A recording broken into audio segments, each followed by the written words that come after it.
Ei por bem criar uma noia com o rogo de Nossa Senhora Santana. Eram os tempos do império do imperador Dom Pedro I. Confirma-se assim o fato de que os primeiros povoadores veneravam a santa por acharem que Nossa Senhora Santana protegia os novos povoados e o povo simples que habitava o interior.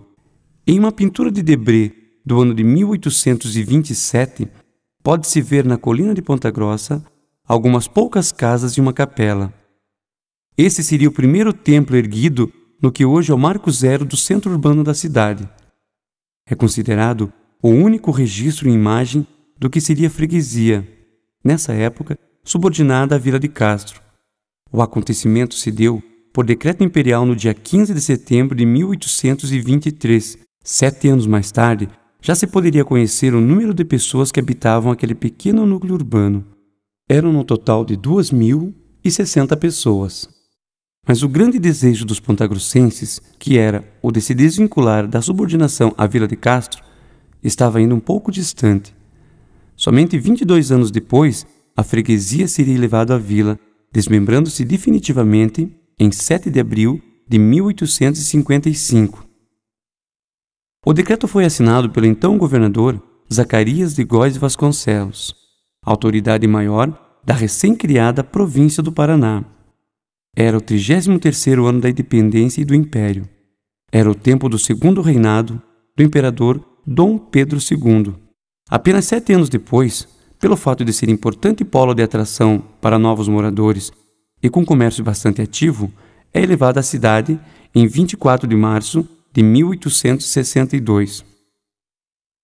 Construída em data posterior a 1823, pelo fato dos moradores não estarem satisfeitos com o local dos cultos religiosos realizados na Casa da Telha, reuniram-se e deliberaram escolher a colina mais altaneira junto ao caminho das tropas. O terreno havia pertencido a Quitéria Maria. Após sua morte, seus herdeiros venderam suas partes. Nesse local foi erigida a Capela de Santana.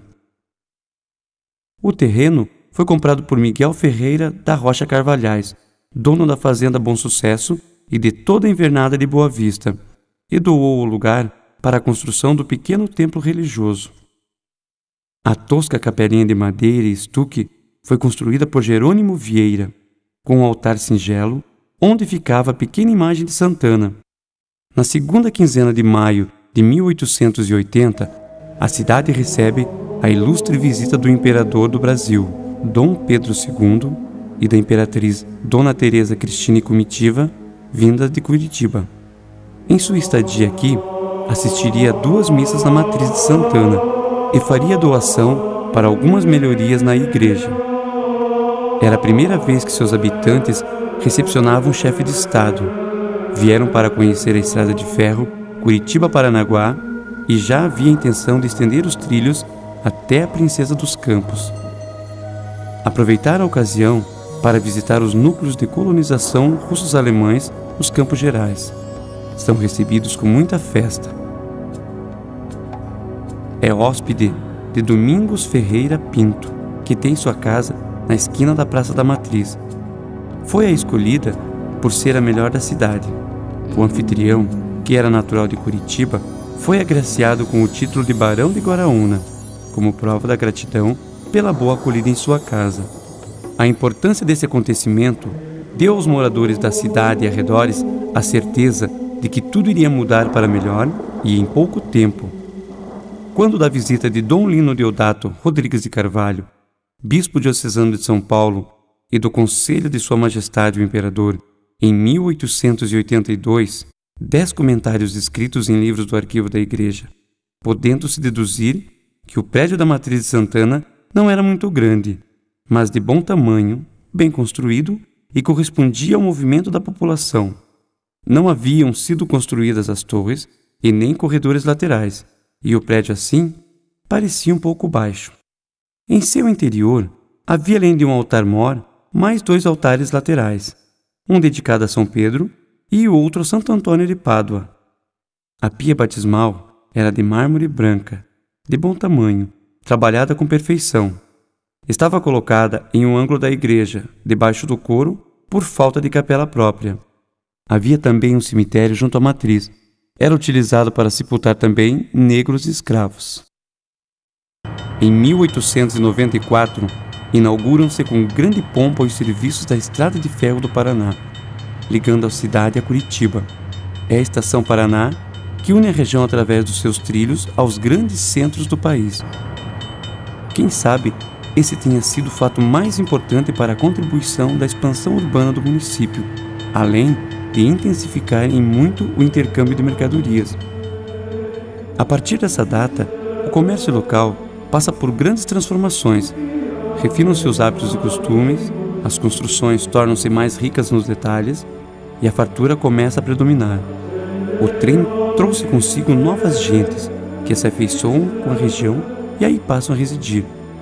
Outra inovação iria revolucionar e trazer mais conforto e embelezamento para a cidade: a luz elétrica. A inauguração se deu em abril de 1905. Até então, a iluminação era feita com lampiões a óleo. Esse serviço era utilizado em apenas algumas ruas e nas noites de luar não eram acesos. As comemorações anuais da Festa da Padroeira, realizadas no dia 26 de julho, eram celebradas com grande pompa e a cidade, nessa ocasião, recebia muitos visitantes que vinham de municípios vizinhos. Era também comum a vinda de grandes pregadores para as novenas e a igreja tornava-se pequena para tanta gente. Em 1906, com grande festividade, foi inaugurada a segunda matriz de Santana. Projetada pelo arquiteto italiano Nicolao Ferigotti, natural de Udine, na Itália, de onde veio em 1871. Residiu por algum tempo em Ponta Grossa. Foi também o responsável pela igreja matriz da vizinha cidade de Castro, de um estilo bastante diverso das igrejas construídas no tempo do Brasil Colônia e Brasil Império. Apresentava aspecto imponente, dominando toda a cidade. O portal do centro era ladeado por duas colunas em estilo dórico, encimado por uma rosácea de vitrais. Duas estátuas de pedra ladeavam as colunas. O interior era sóbrio. O altar-mor, todo em madeira entalhada, impressionava pela riqueza de detalhes. Algumas imagens de santos ornamentavam o altar. Bancos de madeira alinhavam-se pela nave, que era assoalhada.